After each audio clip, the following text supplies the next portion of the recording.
السلام علیکم ورحمۃ اللہ وبرکاتہ۔ یہ جو تھرڈ ٹیمپل کہتے ہیں، تیسرا مندر تعمیر ہونا ہے، وہ تھرڈ ٹیمپل کا مطلب یہی ہیکل سلیمانی کو انہیں بنانا ہے، بیت المقدس کو ہدم کر کے، منہدم کر کے۔ یہ جو مسجد اقصی ہے اس کو ختم کر کے انہیں وہاں پر تھرڈ ٹیمپل بنانا ہے، یہ ان کا خواب ہے۔ یہودی وہاں سے قتل ہوئے، عیسائیوں کا قبضہ آیا، عیسائی تقریباً 300 سال تک آباد رہے۔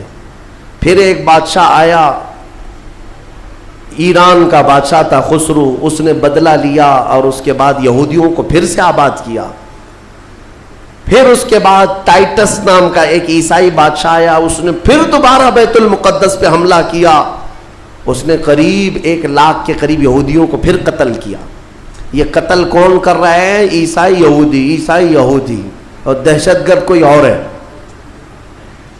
ہاں، پہلے زمانے کے دہشت گرد ہیں، یہ پرانے دہشت گرد۔ ایک ساتھ جینوسائیڈ کرنا، جو نسل کشی کرنا، یہ یا تو عیسائیوں کا کام ہے یا یہودیوں کا کام ہے۔ ان کو قبضہ ملتا تھا تو ان کو مارتے، ان کو قبضہ ملتا تو ان کو مارتے۔ ٹائٹس نے پورا تباہ کر دیا۔ پھر بیت المقدس میں اس نے غلاظت ڈال دی، کچرے ڈال دیے۔ بہت کچھ برباد کرنے کے بعد یہودی وہاں سے نکل گئے۔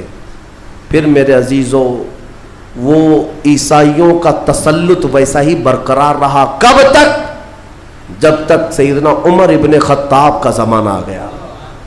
اسلام کا یہ فتوحات کا سلسلہ تھا۔ میرے آقا کے غلام جس طرف جا رہے تھے زمینیں ان کے قدموں میں آ رہی تھی، یہ وہ دور تھا۔ تو حضرت عمر نے بھیجا کہ اب فلسطین کی طرف بھی ہمارے مجاہدین جائیں گے، اور وہاں عیسائی تھے، پوری دنیا کی خبر تو رکھتے تھے کہ کیا کیا ہو رہا ہے۔ رسول پاک صلی اللہ علیہ وسلم کے غلاموں سے لڑنے کی طاقت سب کے پاس نہیں، تو انہوں نے کہا کہ ہم لڑائی نہیں کریں گے، آپ آ جاؤ، آپ کے حوالے پورا بیت المقدس کر دیں۔ حضرت عمر کو خود ہی دعوت دے کر کے بلا لیا۔ اور جانتے ہیں ان عیسائیوں کی خباثت، یہ بڑے نرم دکھتے۔ اس وقت قبۃ الصخرہ، جس کو آپ ڈوم آف راک کہتے ہیں، یہ یلو کلر کا جو گنبد نظر آتا ہے، یہودی اس کو بڑا مقدس سمجھتے ہیں، بڑا مقدس۔ اس پر عیسائیوں نے پورے لوگوں کی غلاظتیں، کچرے ڈال کر کے رکھے تھے۔ اس زمانے میں کوئی دوسرا گنبد تھا وہاں پر، یہ تو پھر اموی خلیفہ کے زمانے میں یلو کلر کا پھر سے بنایا گیا، لیکن اس زمانے میں کچرا ڈال کر کے رکھتے تھے عیسائی، یہودیوں کو جلانے کے لیے۔ یہودیوں کی وہ مقدس جگہ ہے۔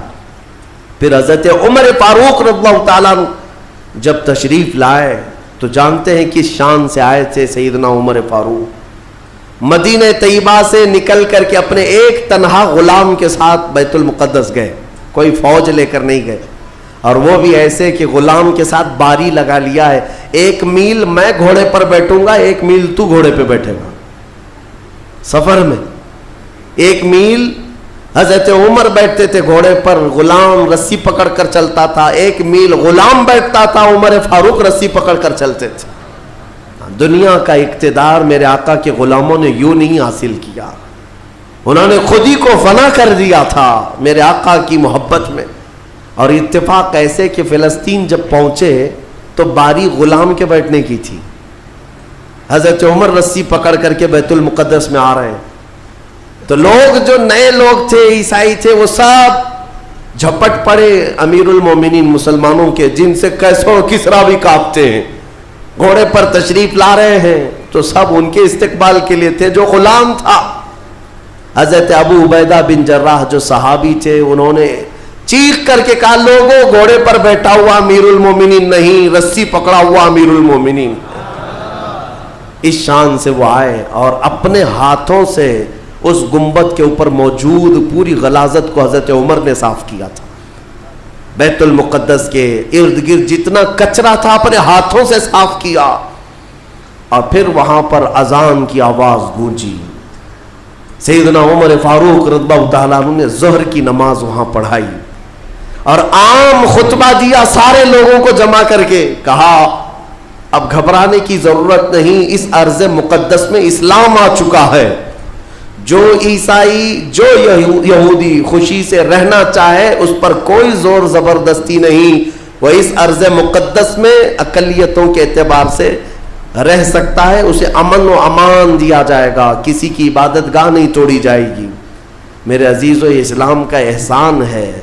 آج بھی جا کر کے دیکھیں فلسطین میں حضرت عمر کی سلطنت یعنی خلافت آنے کے باوجود بھی سب سے پرانا جو چرچ ہے عیسائیوں کا وہ آج بھی فلسطین میں باقی ہے، بیت المقدس کے قریب۔ حضرت عمر نے منع کیا کہ ان کی عبادت گاہ کو ہاتھ نہیں لگایا جائے گا، توڑا نہیں جائے گا، سب کو امان دیا گیا ہے، سب کو امان دیا گیا ہے۔ اگر ایسے ہی ہمارا تسلط ہر جگہ ہو اور ہم مندروں کو توڑنے والے ہوتے تو 700 سالوں میں پتہ نہیں کیا کیا صاف کر چکے ہوتے۔ اسلام اس کی تعلیم دیا نہیں، تمہیں آزادی دی ہے کہ جو تمہارے ماتحت ہیں انہیں اپنی عبادت کرنے دے دیا جائے، ذمیوں کو جو اپنے دین میں قائم رہنا چاہتے ہیں انہیں چھوڑ دیا جائے گا، انہیں مارا نہیں جائے گا۔ حضرت عمر فاروق رضی اللہ تعالیٰ عنہ کے زمانے سے لے کر بیت المقدس مکمل اسلام کے دائرے میں رہا، یہ تقریباً 200 سال تک چلا، تقریباً 200 سال تک۔ پھر خلفاء جو آئے، فاطمی خلفاء، عباسی خلفاء، سلجوقی خلفاء، جو خلیفے تھے آپس میں ہی لڑ مر رہے تھے دولت کے لیے، پیسے کے لیے، علاقے کے لیے، ان کی آپسی لڑائیوں کی وجہ سے دوبارہ کمزوری آئی مسلمانوں کے درمیان، اور پھر سے صلیبی طاقتیں عیسائیوں کا پھر سے غلبہ ہو گیا، پھر سے بیت المقدس کو انہوں نے ہڑپ لیا۔ پھر 100 سال تک بیت المقدس پر ان کا راج چلتا رہا، 100 سال تک۔ پھر انہوں نے یہودیوں کو مارا اور بیت المقدس میں جتنے مسلمان تھے سب کو عیسائیوں نے قتل کیا تھا۔ مسلمانوں کے خون کو فلسطین میں ایسا بہایا گیا تھا کہ لوگ چلتے تھے تو ہر ایک کا پیر خون سے بھیگ جاتا تھا، سڑکوں پر خون بہتا تھا انسانوں کا۔ عیسائیوں نے یہ قتل عام کیا تھا۔